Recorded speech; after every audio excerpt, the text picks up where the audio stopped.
Here on the screen is that print tool device app, which we can help you with if you're interested down the road. Paulette and I can advise you on how to do this. Here is a curve that we had made, or Paulette has made.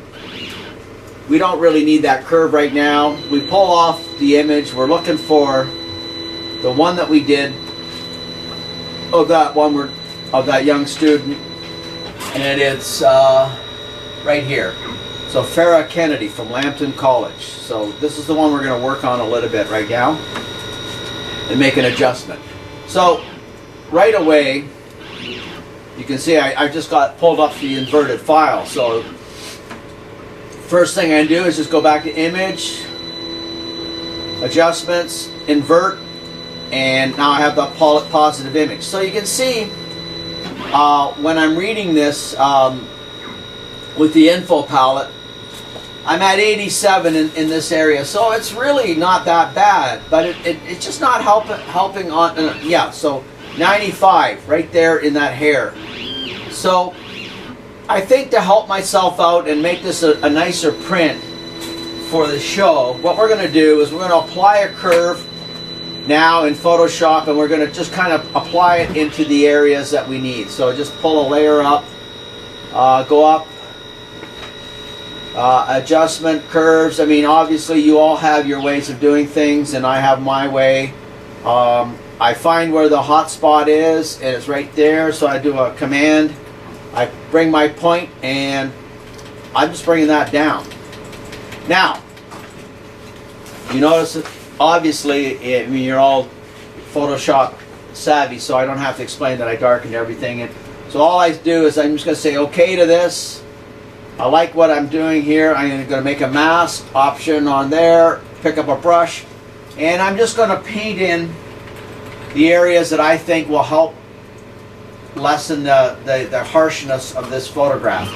It's not going to take away the original intent, but in this case, Farrah Kennedy from Lambton College, if he or she would want to do a lot of this kind of work, they will learn over time, even if they want this, you know, very British style, contrasty, punchy look, you're going to have to do something to tame the highlights. So basically all I'm doing is just putting in some tone in the highlight regions. I haven't touched the shadow regions at all, or the mid-tones, and I'll just do a quick in and out, and you can see that I've just put some, I've taken that chalkiness away, and I'm just going to flatten that. Okay, and then I'm going to save it back into the, but the first thing I have to do, I have to invert it back. So I'm going to invert, and there's the new adjustment.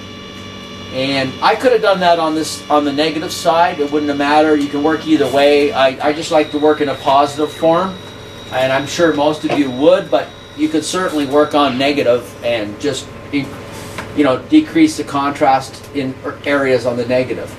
So we're going to save this file, save as, back into the CCOPE folder, and we've printed over, yes, and we're good to go. So now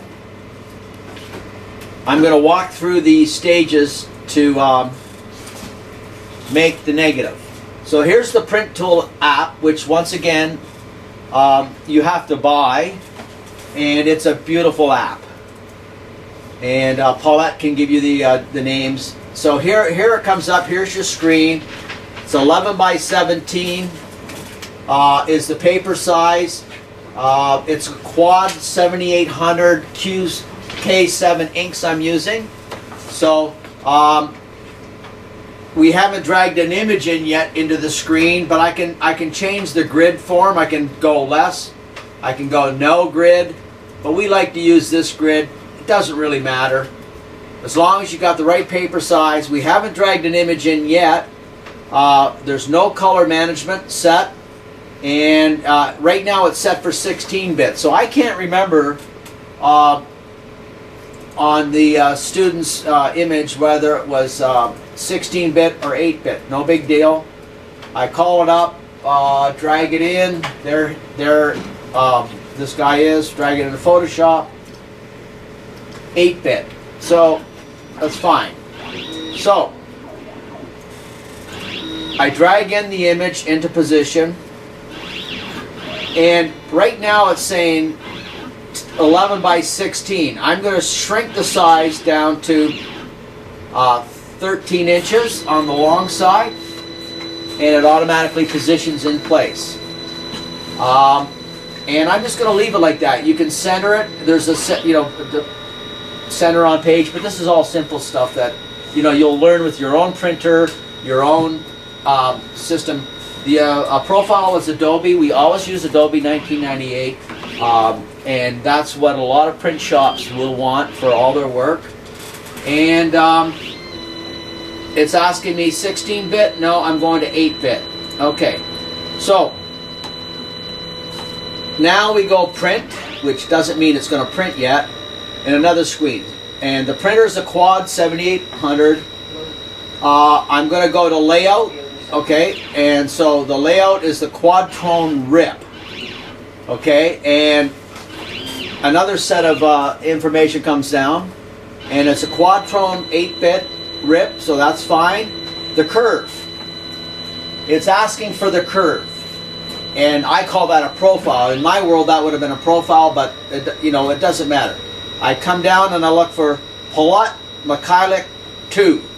And that's the curve that we decided, so it goes in. Paper, sheet fed, we're going to sheet fed, go to highest resolution, so it's 2800 DPI.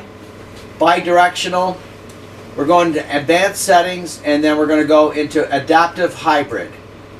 Once again, your own workshops, your own settings, you can work on this yourselves to your heart's content.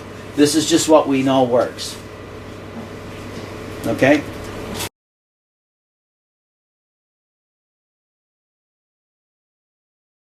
Okay, so this is the Pictorico Pro that we're using right now, 11 by 17.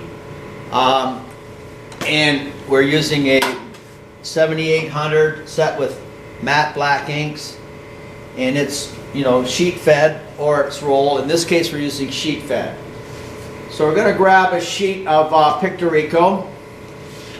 And the question would be, well, how do I put it into the machine? Well, they've been nice enough to put a code notch in the top right-hand corner, just like our old 4x5. So thankfully, they're using their heads, and so old farts like me that are used to using sheet film, and some of you old farts will pick up on this quite easily. So there's your code notch. That means the emulsion's towards you. You put it into the printer. Printer sucks in. It does a few little things. You all are used to printers. You're all, so. And it says ready. Now, I know that Quadtone RIP, Quadtone program, and Pictorico works with an Epson 7800, and is supported.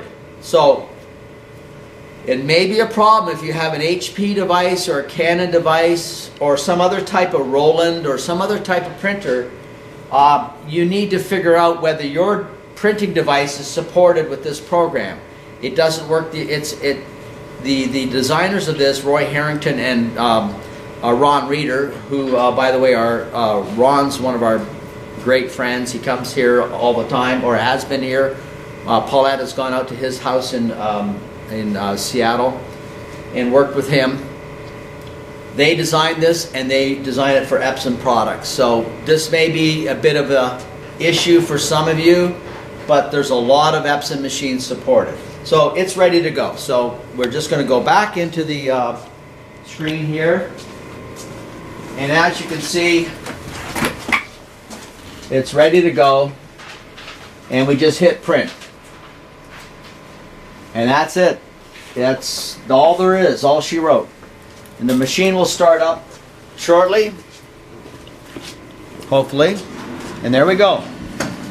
Modern technology. So that can be done for ink We also use our lambda, and we'll go over here. And this is our lambda unit in behind here, and we can make silver film as well. A little bit different principle, but basically the same idea. At the end of the day, we end up with a film. It's on silver using this unit, very high resolution, very good detail. It's like any Chromera or light jet and or lambda print. When you see it, the film is just perfect. So we use both, and I think we're one of the only few shops in the world doing this right now.